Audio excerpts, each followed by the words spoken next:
Muy bien, entonces clase correspondiente al curso Teoría de la Persona 3, Ética para una vida plena, del día viernes 24 de octubre de 2025. Vamos a tratar el tema de la justicia, la segunda de las virtudes cardinales. Lo tenemos allí Claro. en la pantalla, ya lo estamos compartiendo, lo tenemos también en el aula virtual, vamos viendo cómo el desarrollo de las diferentes virtudes, ¿no? Vamos a eh, como recordar un poquito, a ver, voy a cerrar una puerta que hay, una ventana que hay un ruido enorme acá.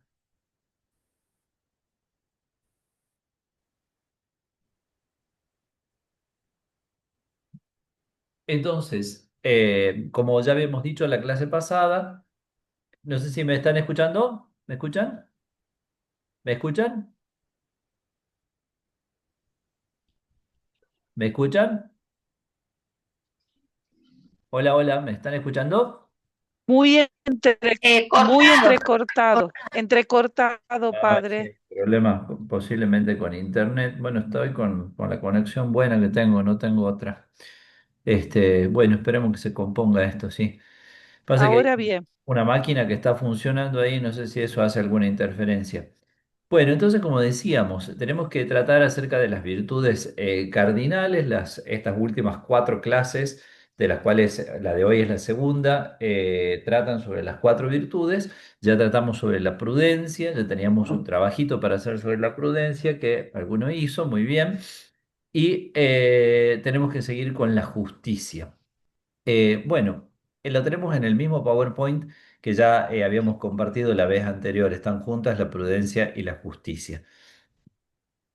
Si nosotros tenemos que hablar de la justicia como una primera cosa que es importante darnos cuenta es que muchas veces se habla de la justicia en un sentido que podríamos llamar así objetivo, ¿no? Y que quiere decir la justicia como un estado de cosas, como un orden de cosas que se tiene que promover. Y evidentemente ese sentido es sumamente importante y sabemos muy bien que las luchas por la justicia que se realizan en distintos lugares del mundo, en distintas situaciones, son muy válidas y muy necesarias, ¿no? Las luchas por la justicia, cuando uno está manifestando y dice justicia, justicia, pero ese es el orden objetivo de la justicia.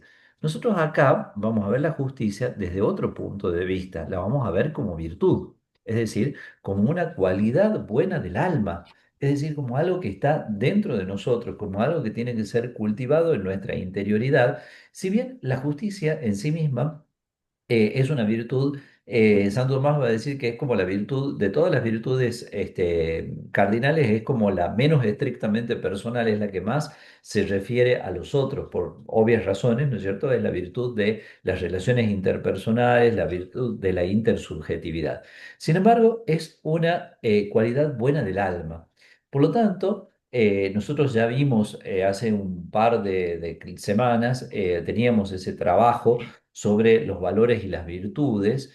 Es muy necesario acá que nosotros no consideremos la justicia como una especie de valor, como una especie de ideal. Bueno, hay que promover la justicia en la sociedad. Entonces, para que la justicia se promueva en la sociedad, hay que hacer esto, hay que hacer aquello, hay que ofrecer tal oportunidad a este o a aquel. Todo eso, insisto, es sumamente bueno e importante, pero tan necesario como eso es cultivar en el interior de la propia alma la virtud de la justicia. Porque si no se cultiva dentro de la propia alma la virtud de la justicia, es muy difícil que se logre después implantar toda esa justicia que nosotros decimos que es una necesidad y que es el objeto de la lucha legítima de tantas personas. Entonces, para que quede bien entendido, acá nos estamos refiriendo a la justicia como una de las virtudes cardinales, como una cualidad buena del alma que tenemos que adquirir también por medio de nuestras acciones y de nuestros, podríamos decir, de una autocultivación interior. Bien, dicho esto, podemos relacionar esto, termino esta idea ya para pasar a lo que tenemos escrito, Podemos relacionar esto con una cosa que dice Platón en el libro quinto de la República, cuando él está hablando de la República, del orden ideal, del orden ideal de la organización política, etcétera. Platón dice que a veces es como para poder entender lo grande hay que mirar lo chico y viceversa, ¿no? Para entender lo chico hay que mirar lo grande. Entonces, ¿cómo será el orden armonioso de la sociedad? Y bueno, si hay un orden armonioso en el individuo. Y viceversa, si hay un orden armonioso en el individuo y cómo se dé ese orden armonioso en el individuo, se verá también el orden armonioso de toda la sociedad. Entonces, Platón va a apuntar dentro de lo que es, podríamos decir así, eh, son los primeros pasos de una larguísima tradición que va a estar muy vigente en Occidente y que tiene mucho de verdad y de valedero en la importancia de generar personas buenas, ciudadanos buenos, para que así pueda existir una buena sociedad. Nosotros a veces podemos incurrir en el error de pensar que con la mejora de las estructuras exteriores nosotros vamos a conseguir automáticamente una mejoría de la sociedad. No se consigue una mejoría de la sociedad si no hay virtudes en los ciudadanos. Eso ya lo tenían clarísimo los griegos, ¿no es cierto? Entonces, bueno, también nosotros tenemos que seguir esa línea de pensamiento. Y esto me parece casi es providencial. Estamos en veda política, no, no podemos hablar a nada de política ahora porque ya son las elecciones el domingo, ¿no? Pero qué importante que es para que nosotros no pensemos que por un simple cambio de estructuras exteriores, nosotros vamos a conseguir una sociedad justa. La sociedad justa pasa por el cambio de las estructuras exteriores, pero también por el cambio de la interioridad. Bueno, dicho esto, podemos ya adentrarnos un poquito más en lo que es la virtud de la justicia en sí. La definición, podríamos decir así, adoptada ya por la escolástica, que es una definición que viene, es incluso preplatónica, ya antes de Platón circulaba, pero que después ha sido enriquecida y mejor articulada por la escolástica medieval, dice que la justicia es la firme y perpetua voluntad de dar a cada uno lo suyo. ¿M? Firme y perpetua voluntad, con las palabras firme y perpetua se están haciendo referencia a algunas de las cualidades propias, específicas de la virtud. La virtud es algo permanente y estable, ¿no? Con la palabra voluntad estamos haciendo referencia al sujeto propio de la justicia. Recuerden que el sujeto de la virtud de la prudencia era la razón práctica. Es decir, la prudencia es una virtud que perfecciona a la razón. En cambio, la justicia es una virtud que perfecciona a la voluntad. Vamos a abundar en eso dentro de un ratito. Entonces, firme y perpetua voluntad de dar a cada uno lo suyo. Fíjense que la palabra que se utiliza en la lengua latina para exponer esta definición no es simplemente dar, que en latín sería dare, sino es la palabra reddere con dos D, reddere, que significa como redar o como devolver, como volver a dar. Y ahí hay un matiz que es sumamente interesante. Porque si yo digo tengo que darle a cada uno lo suyo, parece que yo tengo todo y entonces tengo que empezar a repartirle a cada uno lo que es suyo. Pero si tengo que devolver o redar a cada uno lo que es suyo, quiere decir que en el juego de la vida, en el juego de la existencia, cada uno de nosotros tiene algo que le pertenece al otro y se lo tengo que devolver, ¿no? Y entonces ustedes me dirán, pero no, si yo acá todas las cosas que tengo en mi casa son todas mías, no, no se las he sacado a nadie, ¿no? Entonces, ¿por qué tengo que...? No, pero es algo más profundo que eso, no se trata solo de las cosas. Cada uno de nosotros tiene algo que le pertenece al otro y que se lo tiene que devolver y que se lo tiene que asegurar, y ese algo que le pertenece al otro puede ser simplemente el respeto que el otro merece como persona, o la consideración de su dignidad que le es debida al otro, ¿no? Porque fíjense ustedes que ahí también ponemos un buen fundamento para esto que decíamos de instaurar la justicia como un orden objetivo en el exterior. Porque si, por ejemplo, nosotros decimos, bueno, qué sé yo, hay muchas personas que pasan grandes necesidades, hay mucha pobreza, etcétera, etcétera. Bueno, pero ¿qué culpa tengo yo? Yo soy rico y todo lo que yo tengo es mío porque yo me lo gané porque lo heredé o porque me lo gané con mi trabajo, entonces yo no tengo la culpa de que el otro sea pobre. Bueno, sí, perfecto. Está bien, no es que estemos diciendo que tengas la culpa de que el otro sea pobre, pero si la pobreza del otro es tan extrema que su dignidad ha quedado conculcada, ha quedado perdida, entonces hay algo que es del otro que yo tengo y entonces se lo tengo que volver a dar. Entonces, esa expresión que dice devolver a cada uno lo suyo,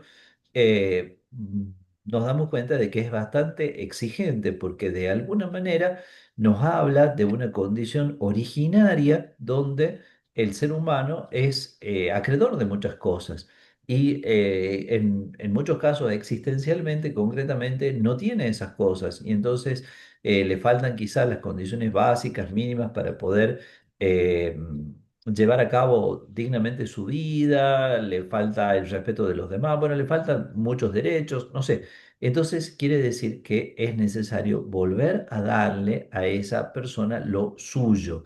Ya vamos a explicar enseguida qué es esto de lo suyo, porque ahí estamos nosotros presuponiendo que todos nosotros tenemos como un bagaje de, llamémosle así, de cosas, pero no son cosas materiales, tenemos como un bagaje material y espiritual que es algo propio nuestro y que por lo tanto tiene que sernos devuelto. Y asimismo, también nosotros tenemos que volver a dárselo a los demás.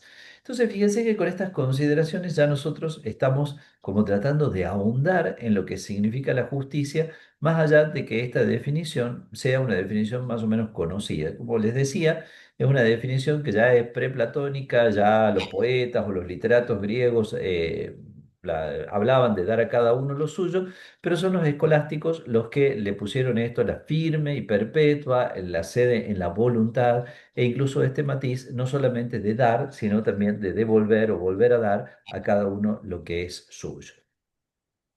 Platón, en un célebre mito que se encuentra en una de sus obras, habla de un carruaje que transcurre por los aires, ¿no? Llevado por dos caballos a los cuales un auriga trata de sujetar.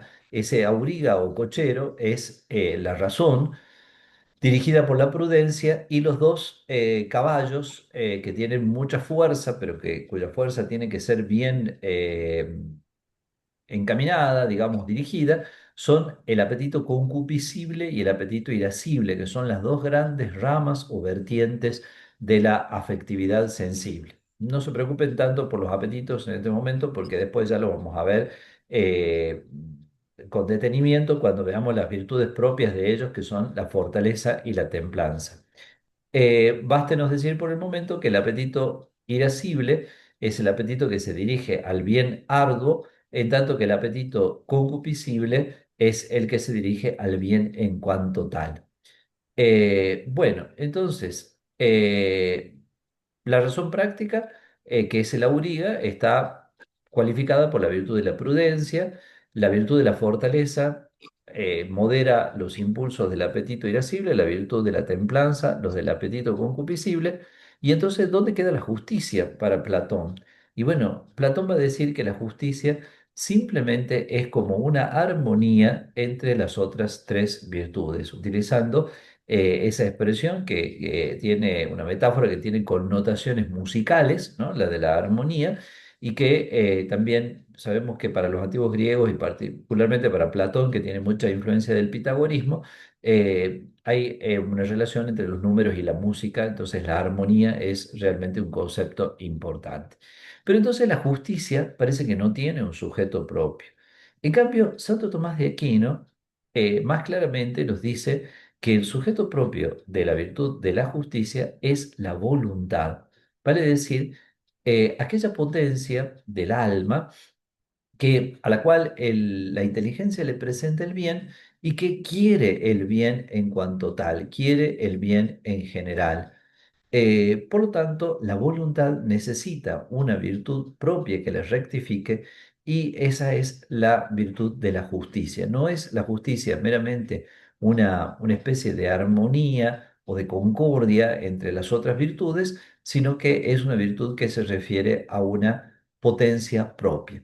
Por lo tanto, nosotros podríamos decir que en el panorama de nuestra vida moral hay cuatro potencias que actúan o que interactúan entre ellas, cada una tiene su propia virtud.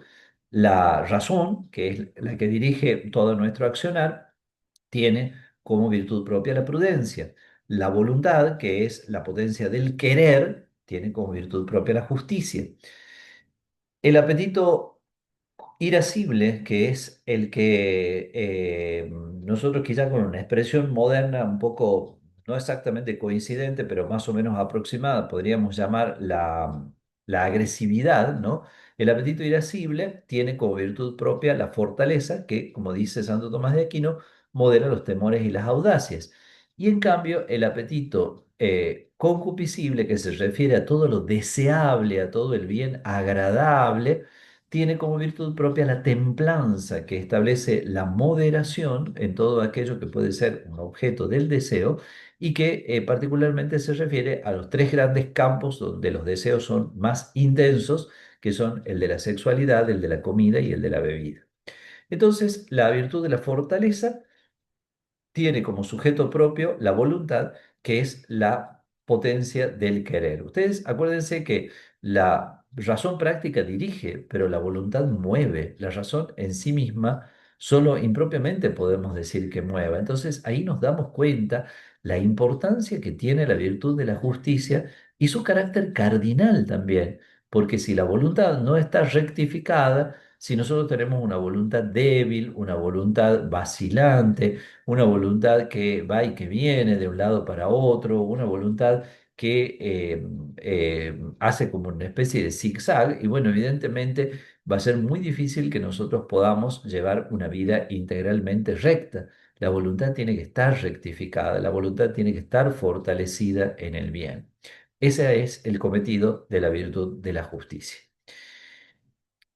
A continuación les puse una cita de la Suma contra Gentiles, ahí está eh, eh, abreviada como CG, libro 2 capítulo 28, ¿no? La Suma contra Gentiles es una de las obras mayores de Santo Tomás de Aquino, en la cual él de alguna manera intenta argumentar la fe cristiana en diálogo con aquellos que no la tienen y por lo tanto utiliza muchos argumentos filosóficos.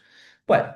En la Suma contra Gentiles, en el libro 2 capítulo 28, está la siguiente frase. Si el acto de justicia presupone dar, consiste en dar a cada uno lo suyo, es porque dicho acto presupone otro precedente, por virtud del cual algo se constituye en propiedad de alguien. Parece una cosa incomprensible, la vamos a ir desentrañando poquito a poco para que ustedes la entiendan. Si el acto de justicia consiste en dar a cada uno lo suyo, eso ya hemos dicho, esa es la definición del acto de justicia, es porque dicho acto presupone otro precedente. ¿Qué quiere decir? Que la justicia no puede ser lo primero, porque la justicia es de alguna manera como devolver. Entonces tiene que haber otro acto por el cual alguien se convierte en dueño de alguna cosa. Ese acto por el cual alguien se convierte en dueño de alguna cosa, ¿saben cuál es para Santo Tomás? Es la creación, el acto por el cual Dios da el ser a cada una de las realidades que existen y les da también su propia naturaleza, las constituye en una determinada dignidad. Por ejemplo, pongamos por caso, si nosotros tenemos un animalito tiene entre sus facultades la capacidad de moverse. Supónganse ustedes que el animalito esté enfermito y quede totalmente inmóvil. Entonces nosotros podríamos decir, es como, entre comillas, parecería como que le está faltando algo que le es propio. No, no vamos a hablar de justicia acá porque no sería justicia. Le está faltando algo que le es propio, pero después supongo que el animalito se cura y ya vuelve a caminar normalmente como antes.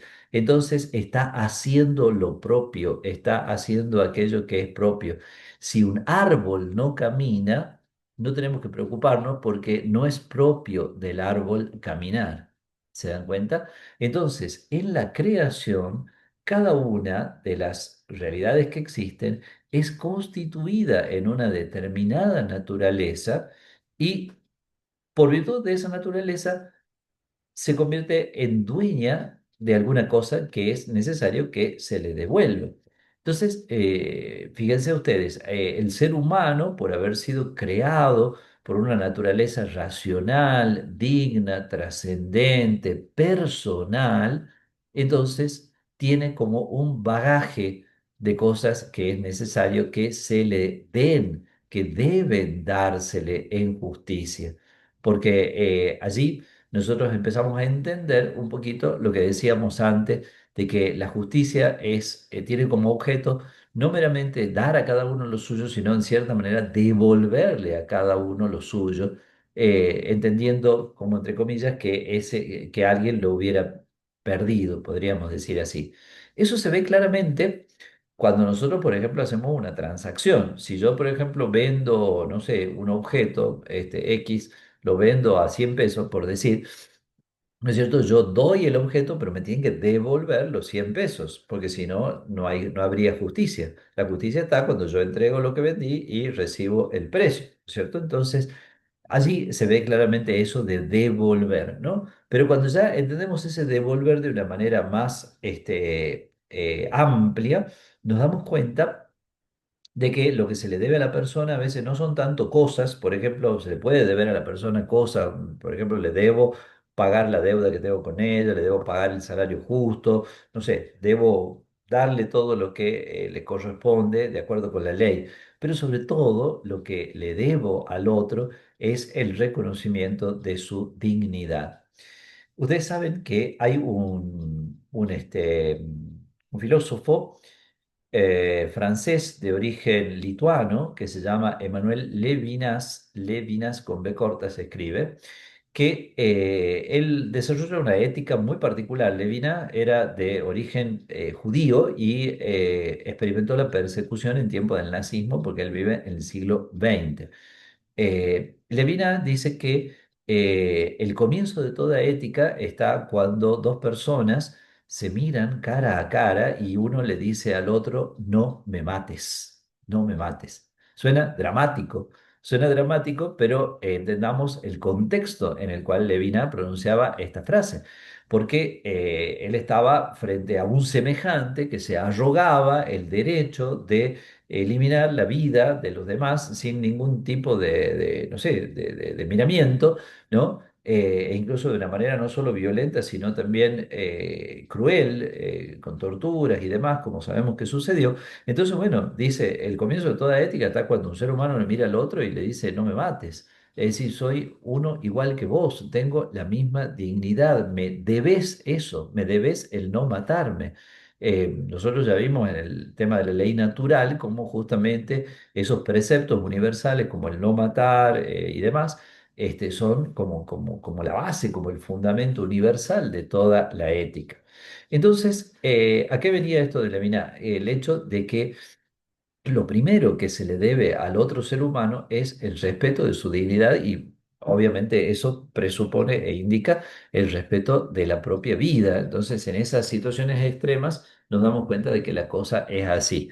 Fíjense que decimos esas situaciones extremas como la guerra mundial y el nazismo y todas esas cosas, pero no estamos tan lejos de eso porque a veces nos hemos encontrado ya con muchos casos de crímenes, de robos, en los cuales la persona que comete el robo porque quizá estaba bajo el efecto de alguna droga o de alguna cosa por el estilo, eh, se toma la vida de aquel que está robando. O sea, no simplemente está violentando su propiedad, sino que lo mata por nada, como quien dice. Entonces ya estamos frente a algo que es tremendo, que es la caída de ese umbral que parece como infranqueable, que es el respeto de la vida ajena. Entonces, ahí entendemos un poquito más qué es lo que quería decir Santo Tomás cuando expresaba esa frase que hemos citado. Hay una acción divina, que es la acción divina de la creación, por la cual algo se constituye en propiedad de alguien. Eh, Hay también en esto como una cuestión muy compleja que yo simplemente la voy a mencionar porque es imposible resolverla ahora, pero siempre la filosofía tiene que dar que pensar, ¿no es cierto? Entonces, para que ustedes también se pongan a pensar.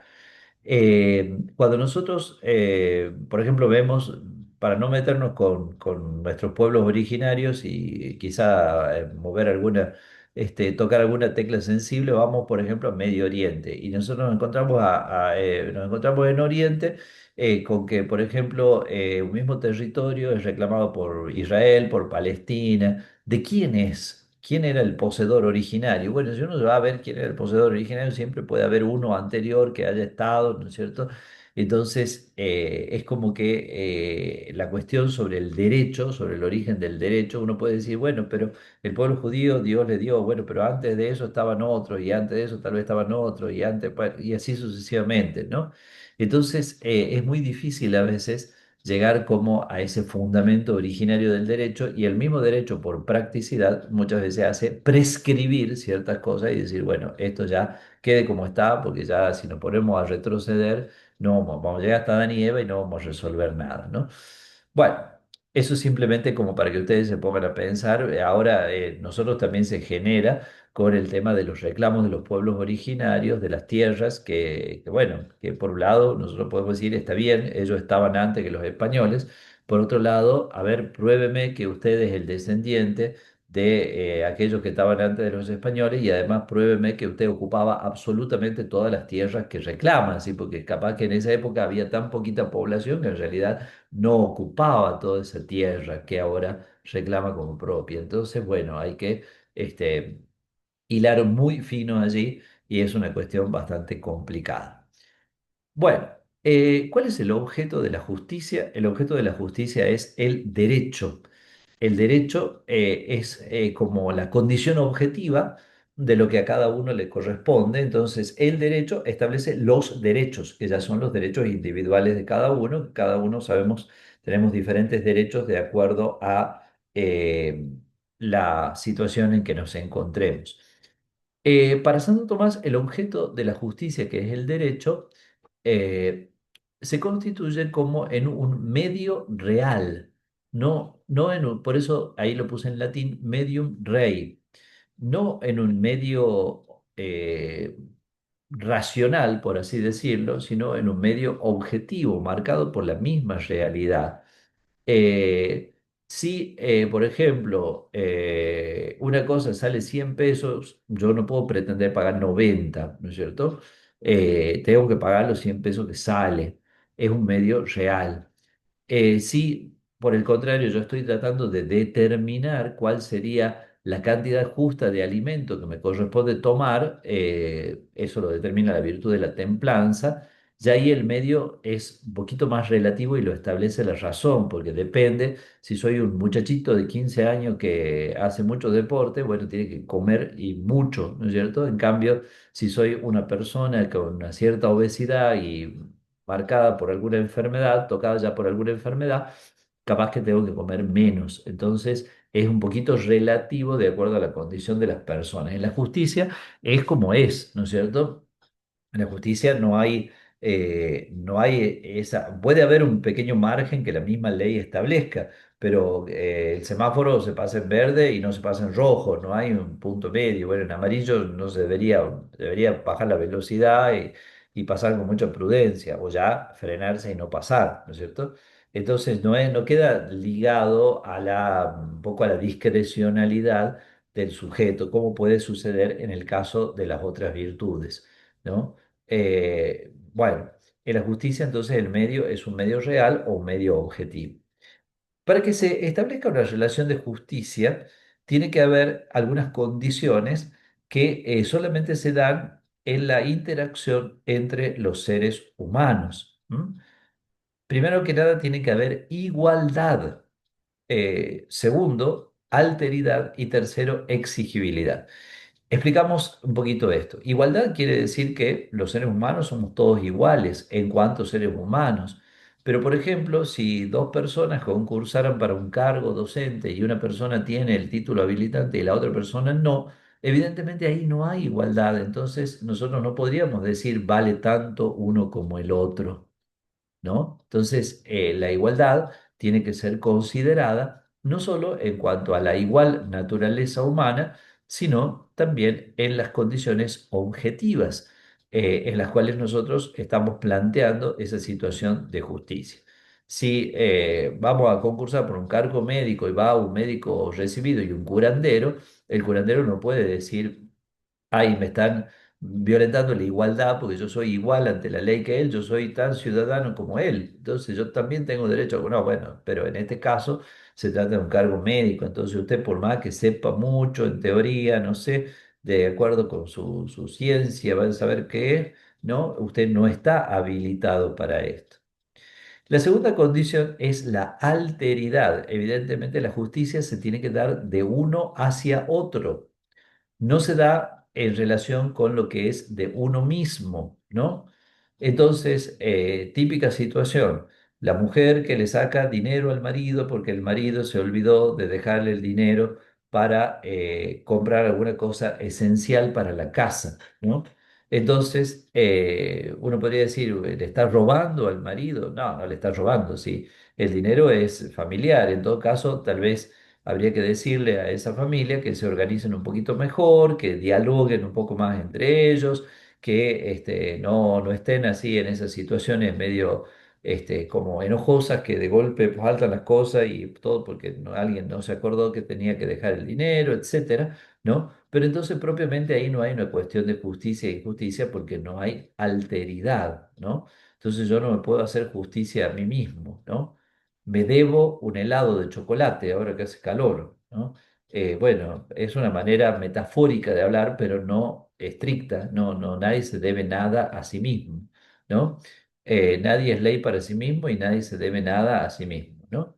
Así que, bueno, eso es como una condición también de la justicia. Y la tercera es la exigibilidad, ¿no? Hay una cuestión de justicia cuando aquello que se reclama es exigible, ¿no? Por ejemplo, yo, qué sé yo, pagué el precio, pero no me entregaron el objeto que compré. Entonces, eso es exigible, ¿no? Porque yo pagué ese precio. Ahora, el comercio tal andaba regalando ciertas cosas que le sobraban y hay una cola larga y cuando yo llego ya me dice, ¿sabes qué? Ya lo que regalábamos ya se acabó, así que ya vos no te podemos dar. Entonces yo no puedo decir injusticia, no, no es exigible, estaban regalando, regalaron hasta que quisieron o hasta que pudieron, no es exigible, un regalo no es exigible, ¿no? Entonces... La exigibilidad es característica de la justicia. Cuando nosotros por ahí nos referimos a alguna otra virtud, o sea, a alguna situación en la que aparentemente no hay una equidad, pero no es propiamente exigible, estaríamos hablando de otras virtudes, ¿no? Por ejemplo, qué sé yo le hice un favor a alguien, no le voy a cobrar el favor que le he hecho, pero bueno, espero por lo menos un gracias, un reconocimiento, una expresión cordial por haberme hecho el favor, ¿no es cierto? Bueno, si el otro no lo da, propiamente hablando, no es una injusticia. Puede ser una falta de gratitud, puede ser una falta de educación, puede ser varias faltas contra varias virtudes, pero no es una falta estrictamente hablando contra la justicia, pues la justicia se refiere a aquello que es exigible. Bien, avanzando un poquito más, eh, podemos trabajar un poquito sobre la noción de derecho. Y aquí, en base a lo que ya anteriormente hemos hablado, no es muy difícil entender lo que queremos decir.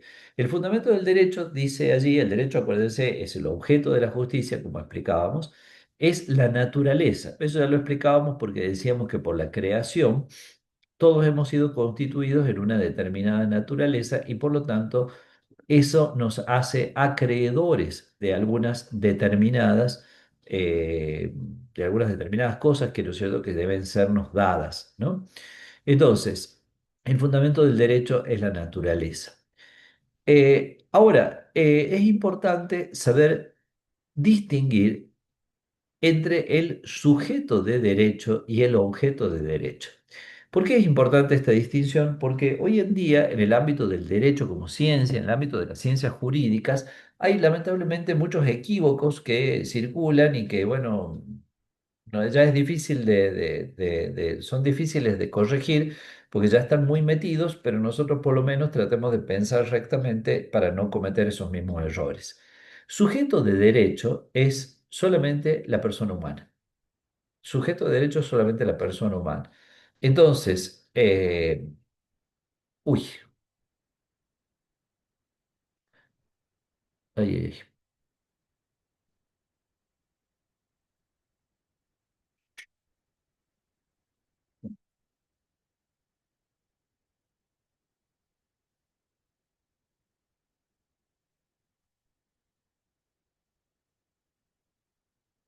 ¿Ese corte generado han hecho algo ustedes? Yo estoy en clase, por favor, no me corten la luz. La última vez que he hecho un corte. ¿Qué puedo subir?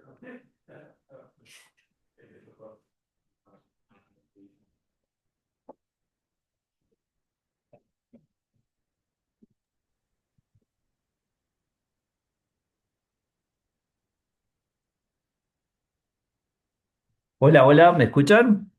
Sí, padre.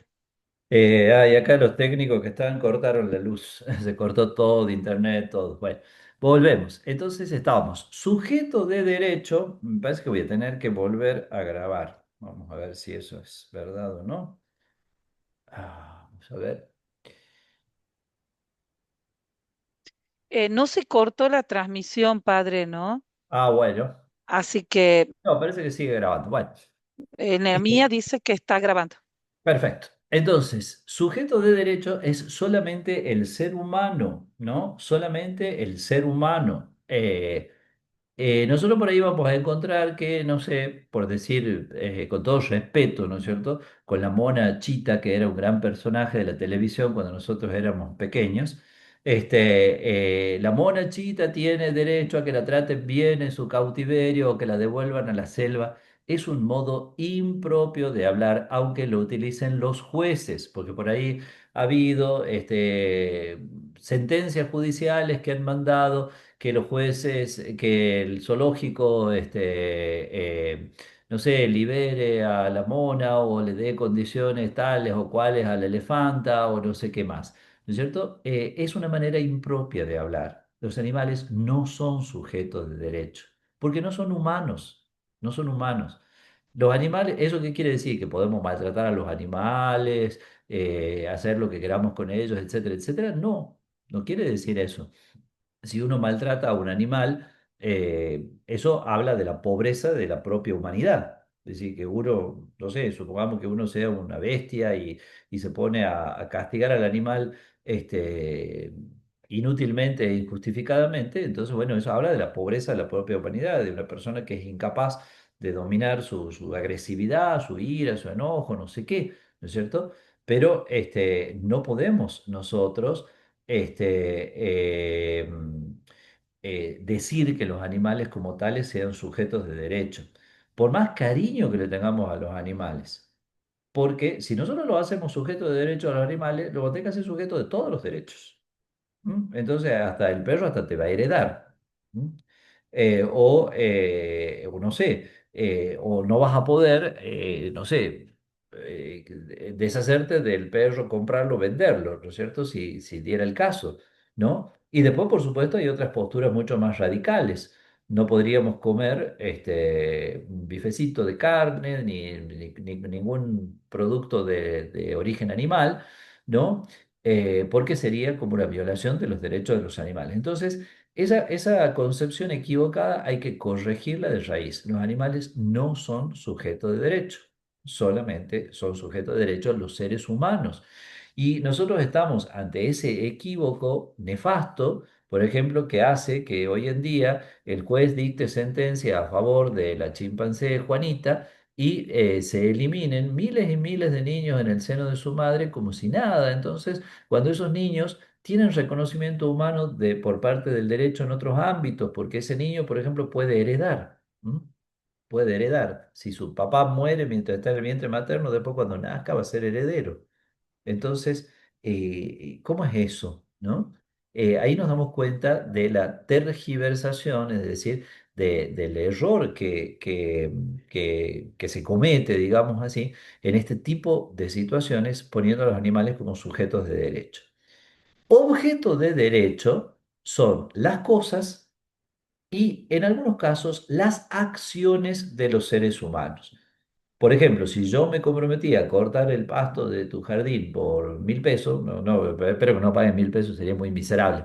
Tiene que ser más que eso. Pero supongamos, me comprometí a hacer tal trabajo por 1.000 pesos, entonces me pagaste los 1.000 pesos, vos tenés derecho a que yo, a mi acción, o sea, sobre las acciones son objeto de derecho. Lo que nunca puede ser objeto de derecho es la persona humana. La persona humana no es objeto de derecho. El hombre entonces como criatura es sujeto de derecho, sus acciones a veces son objeto de derecho y por lo tanto yo tengo que dar mis acciones y las cosas son objeto de derecho. ¿Mm?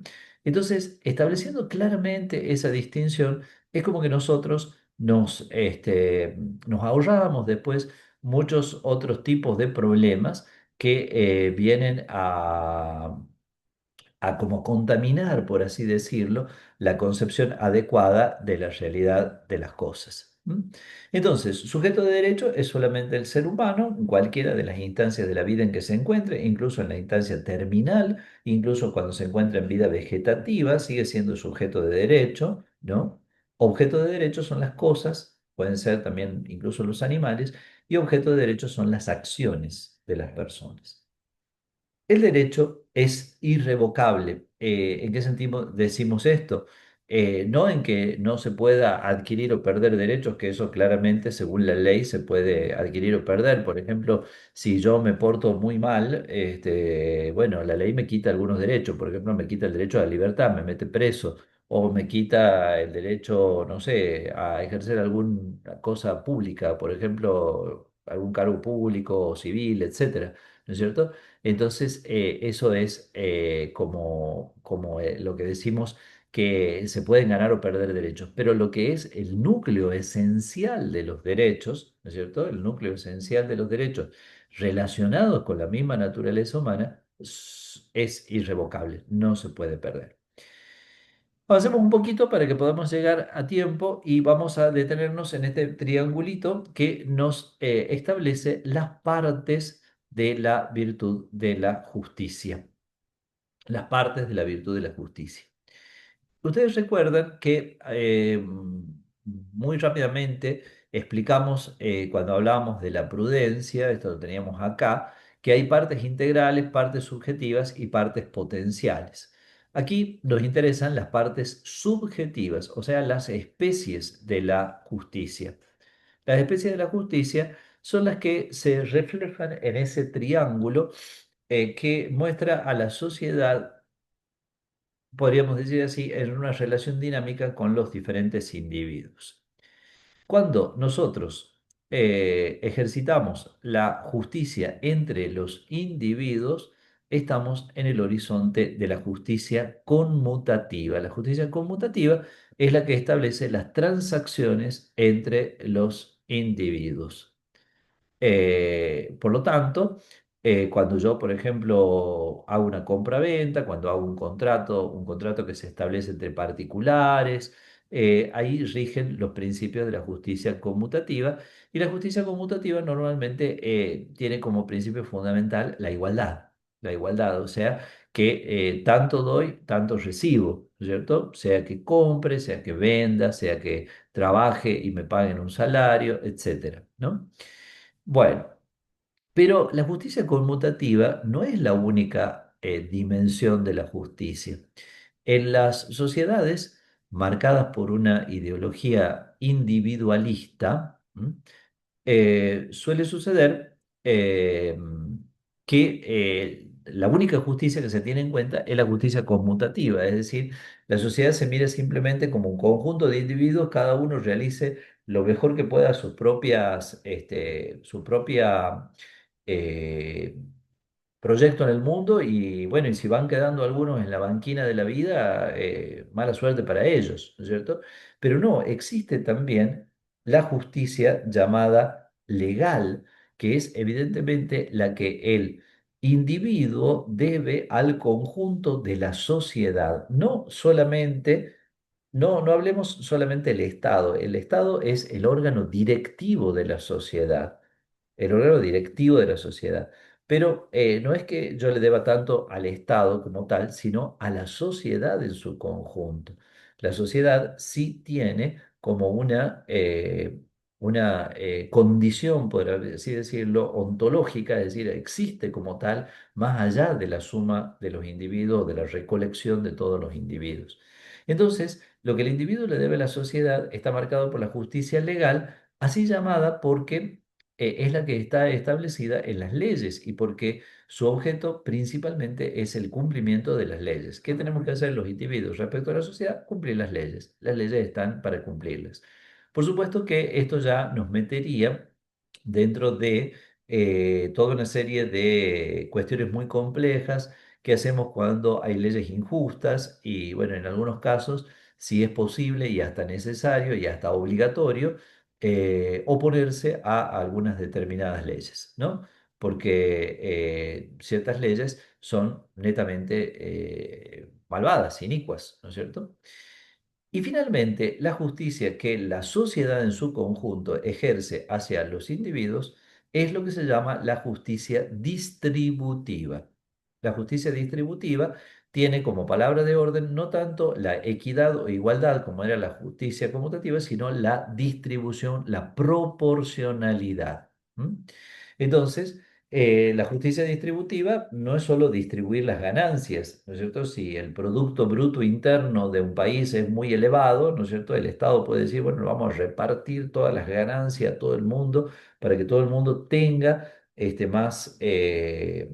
más cosas, ¿no es cierto? Porque somos un país muy rico, ojalá, bueno, llegáramos algún día a eso, ¿no? Pero no se trata solamente de distribuir bienes materiales, sino que también se trata de distribuir aquellos bienes que son intangibles y que son espirituales. Por ejemplo, la justicia distributiva debería asegurar el acceso de todos a la educación, a la cultura, ¿no? Debería promover una cultura sana, bueno, tantas cosas que por ahí se podrían hacer en el horizonte de la justicia distributiva. Eh, Voy a decir una palabra, pero solo una palabra, sobre la justicia social. ¿Por qué voy a decir solo una palabra? Porque en realidad la tarea para la casa va a ser precisamente investigar algo sobre la justicia social. ¿Qué es la justicia social? ¿Por qué la justicia social no aparece aquí en este triángulo de legal, conmutativa y distributiva? Bueno, la justicia social es un concepto que aparece en la doctrina social de la Iglesia a partir de, bueno, de los primeros documentos de la doctrina social de la Iglesia, del Papa León XIII, estamos hablando de fines del siglo XIX, por lo tanto, no es un invento del Papa Francisco, como por ahí algunos creen, ¿no? La justicia social aparece, ¿no? En ese contexto y tiene como unas condiciones muy precisas. La justicia social implica ir más allá de este puro individualismo en el que cada uno lo único que pide es que les respeten sus derechos y hacer la suya y los demás, sálvese quien pueda. eh, o sea, la justicia social impide que se dé solo eso, pero tampoco la justicia social es como una máscara que nos tiene que servir para tapar ciertas prácticas paternalistas o populistas, como lamentablemente a menudo sucede en muchos regímenes políticos, ¿no? No digo más nada porque ya queda para investigación de ustedes, precisamente en eso consiste el práctico de esta semana. Finalmente, vamos a mencionar de manera breve, algunas de las partes potenciales de la virtud de la justicia. En la segunda, cuestión 80, tenemos nosotros el desarrollo que hace Santo Tomás al respecto. No vamos a leer ahora la cuestión porque no tenemos el tiempo. Pero sí, recordemos algo, las partes potenciales eran aquellas virtudes que realizaban digamos, el concepto de la virtud principal, pero de una manera, podríamos decir así, imperfecta, ¿no? Entonces, sucede que hay como algunas realizaciones que no son estrictas o perfectas de la justicia, porque faltan algunas de las condiciones que nosotros habíamos señalado acá: igualdad, alteridad, exigibilidad. Entonces, por ejemplo, la virtud de la religión. Nosotros con Dios no podemos estar nunca en un plano de igualdad, pero sin embargo, la virtud de la religión establece las cosas que son debidas para el culto divino y las cosas que deben realizarse y, en todo caso, aquellas que exceden, como por ejemplo, como toda virtud, tiene el vicio por defecto y el vicio por exceso, ¿no? Entonces, el vicio por defecto sería como cuando uno no tiene fe, y el vicio por exceso sería cuando incurre en la superstición, ¿no? Bueno, la virtud de la piedad implica el respeto, la veneración y el cuidado debido a los mayores, a los padres, a las personas ancianas, ¿no? Con la cual nosotros tratamos de pagar una deuda que nunca la vamos a poder pagar, que es prácticamente impagable, ¿no es cierto? Que es la deuda con quienes nos han dado la vida, tanto en el orden físico como también en cuanto a nuestra formación espiritual. ¿M? La virtud de la gratitud que explicábamos recién. La gratitud no es algo estrictamente exigible, pero sí es algo que hace más agradables las relaciones humanas y que permite que podamos nosotros llevar una vida más llevadera. Y ahí metemos algo importante que lamentablemente no podemos desarrollar ahora. Para que una sociedad funcione bien, no es suficiente con que exista la justicia, incluso la justicia social, que no hemos dicho todavía qué es, porque eso tienen que investigar ustedes. No es suficiente que exista la justicia, sino que es necesario que exista la amistad social, que es también un concepto poco conocido, pero importante, que transmitió sobre todo la doctrina social de la Iglesia. Bueno, la virtud Perdón, de no la escuché, veracidad, que se refiere perdón, padre, pura y no exclusivamente a las escuché palabras. que ¿Sí? exista la qué, perdón. ¿Cómo? Es que no escuché que exista la qué, la amistad o la que era. Es necesario que El- exista la amistad social, no solo la Ok. justicia, sino la amistad social, porque si todo lo confiáramos a la pura y sola justicia, quedaríamos como en una sociedad muy, muy fría, y que en última instancia eh, no llegaría a configurarse como un espacio de convivencia y de realización humana, ¿no? Santo Tomás dice que la justicia, sin otras cosas que la acompañen, sin la misericordia, termina convirtiéndose en crueldad. Y los antiguos rumanos decían sumum ius summa injuria, decían, traducido: cuanto más estrictamente y a rajatabla se aplica el derecho, más injusticia se termina cometiendo. El juez tiene que tener una cierta flexibilidad, tiene que tener otros criterios. Finalmente, una palabrita sobre esta virtud cuyo nombre suena raro, que es la epikeia o epikeia, una palabra de origen griego que significa la superación de la justicia en casos particulares. Algunos la interpretan como si fuera una excepción a la ley, pero en realidad, más que una excepción a la ley, se trata de un cumplimiento como más pleno y perfecto de la ley. Nosotros habíamos puesto el ejemplo del general Manuel Belgrano y la famosa batalla, ¿no? Es decir, la desobediencia de Belgrano a las órdenes recibidas del gobierno central, que le permiten quedarse en Tucumán y librar la batalla. Bueno, es como si Belgrano también hubiera realizado más plenamente la justicia en esta aparente desobediencia que realizó. Bueno, no entramos en más detalles porque nos llevaría ya largo y no podríamos hacerlo. Queda entonces la tarea para realizar.